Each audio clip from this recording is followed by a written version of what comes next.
Hvala što pratite naš kanal. Balkanka Serbika zna. Lajkujte i pretplatite se na naš kanal.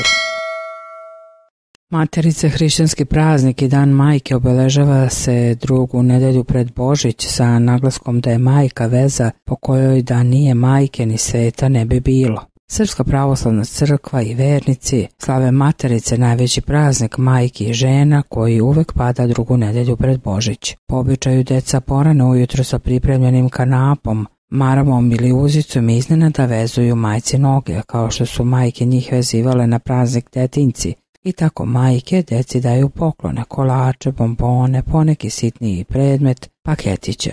Kako to u stvari izgleda? Majka se u stvari pretvara da ne zna zašto je vezana. Deca joj čestitaju praznik, a ona im deli poklone i odvezuje. Veruje se i da muževi treba da vežu svoju tek udatu ženu i tako prizovu dobijanje potomstva u narednoj godini. Na Materici se po običaju sastaju muškarci i devojke koji planiraju brak, a tom prilikom treba da se daruju nekim manjim poklonom. A evo kako se kaže: dobro jutro gazdarice, došle su vam Materice, mi smo došli, znaš, da nam nešto daš.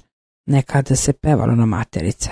Običaj vezivanja i odvezivanja nikako nije samo igra ukućena, već se ovom radnjom potvrđuje neraskidiva veza svih članova hrišćanske porodice. Karakteristično vezivanje ima simboliku čvrstih porodičnih veza, sloge i mira. U ove dane priprema se i ručak, nešto svečaniji nego obično, ali obavezno postan, pošto detinjci, Materici i očevi padaju u vreme božićnog posta. Potpuno u božićnom duhu, osnovni smisao ovih praznika jeste okupljanje porodice.